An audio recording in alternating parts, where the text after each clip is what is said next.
आज हमारा चैप्टर है जीव जनन कैसे करते हैं। तो सबसे पहले तो हमें जनन का मतलब समझना होगा कि जनन क्या है। जनन जनन को इंग्लिश में रिप्रोडक्शन कहते हैं। रिप्रोडक्शन मतलब अपनी ही जैसी संतति को उत्पन्न करना या जन्म देना या पैदा करना। जैसे इंसान का बच्चा है, वो इंसान के बच्चे को ही जन्म देता है। इंसान का बच्चा इंसान के बच्चे को ही जन्म देता है। और हाथी का बच्चा है, वो हाथी के बच्चे को ही जन्म देगा। कुत्ते का है, वो कुत्ते को देगा। आम का पेड़ है, आम के पेड़ के बीच से आम का पेड़ ही पौधा ही उगेगा, ना कि कोई और उगेगा। अब ऐसा क्यों नहीं होता कि हाथी का बच्चा कुत्ते के बच्चे को जन्म दे। यह सब हमारे जीन्स के कारण होता है। हमारे अंदर एक डीएनए, एक शब्द तो सुना ही होगा हम सबने, डीएनए। यह सब डीएनए के कारण होता है। जो हमारे माता पिता में जीन्स होते हैं, गुण होते हैं, वो डीएनए के थ्रू हमें मतलब उनके बच्चों में चले जाते हैं। तो जनन का मतलब तो हमने समझ लिया, अपनी ही जैसी संतति को जन्म देना जनन कहलाता है। जितने भी सजीव हैं, जितने भी लिविंग ऑर्गेनिज्म हैं, जितने भी सजीव है वह सेल से बने होते हैं। और सेल्स में क्या होता है? नाभिक होता है। क्या होता है? नाभिक होता है। नाभिक होता है और नाभिक में गुणसूत्र होते हैं। क्या होते हैं? गुणसूत्र।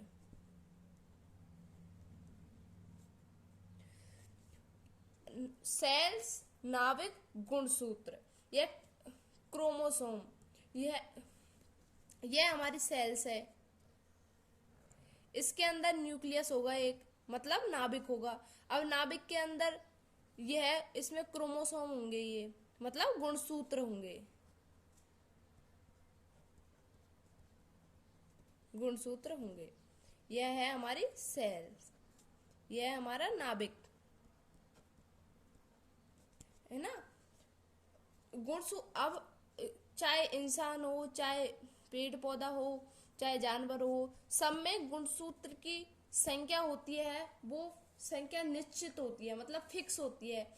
जैसे कि हम मनुष्य की बात करें, ह्यूमन, उसमें 46 गुणसूत्री होते हैं।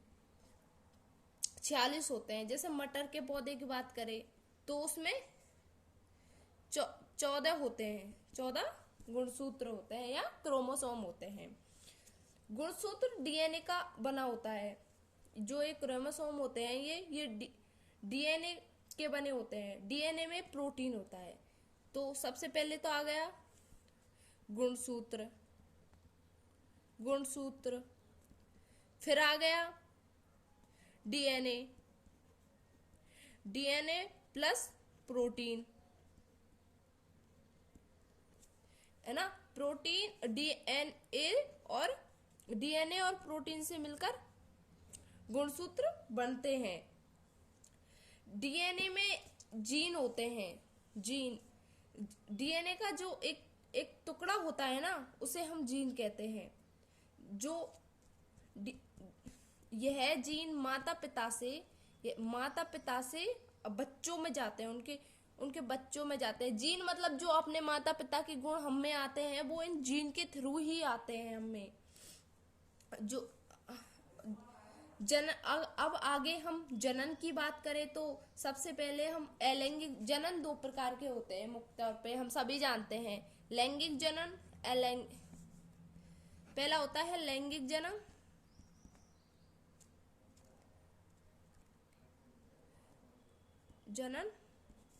अलैंगिक जनन,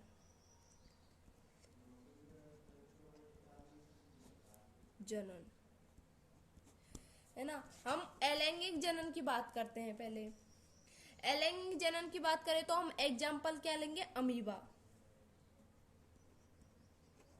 अमीबा। जैसे ये अमीबा है, अब अमीबा में ये न्यूक्लियस हो गया, मतलब नाभिक हो गया, ये डीएनए हो गया इसके अंदर, डीएनए।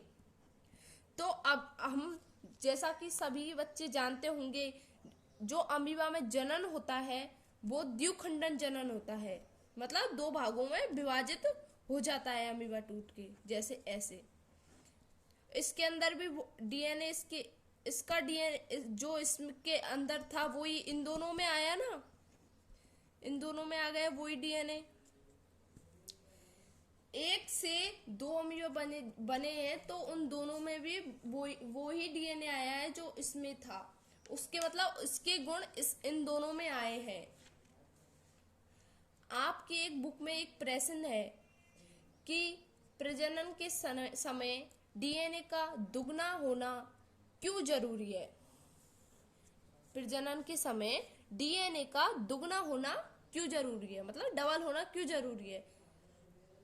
जैसा कि हमने अभी बताया, अमीबा का एग्जाम्पल लिया था कि अगर डीएनए डबल नहीं होगा तो आगे संतति को कैसे आ पाएगी, मतलब जैसे ये इसकी जैसी संतति, यह इसकी संतति के गुण जो भी ये लक्षण थे, इसकी संतान कैसे उत्पन्न हो पाएगी इससे। अगर हम ये डीएनए के गुण इसमें नहीं जाएंगे तो यह इसका एक तरीके से इसका नहीं हुआ, इसके हम नहीं जान पाएंगे ना कि किसका बच्चा है या किसका वो है।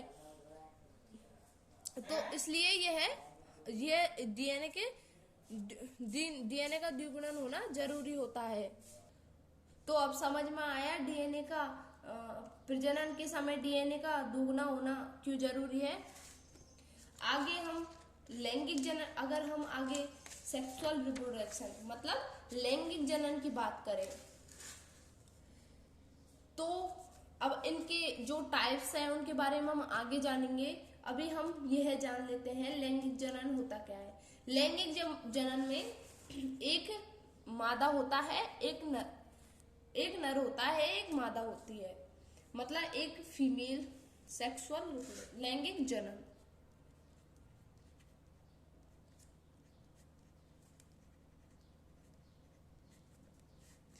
एक क्या होता है, एक होता है मेल, एक होती है फीमेल।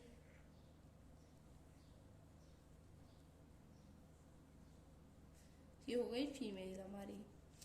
तो हमारे अंदर जो पुरुष होता है, मतलब जो नर होता है, उसके उसके होते हैं स्पर्म, उसका डीएनए स्पर्म में होता है। स्पर्म में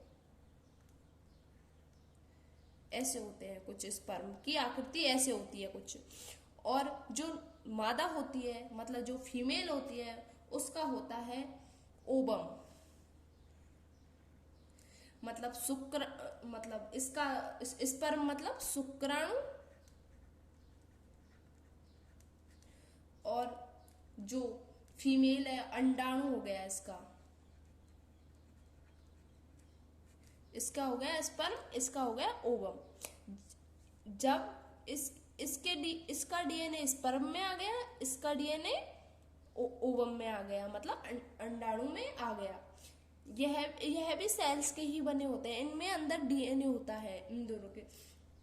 जब पिता के गुण स्पर्म में आते हैं, माता के गुण ओवम में आते हैं।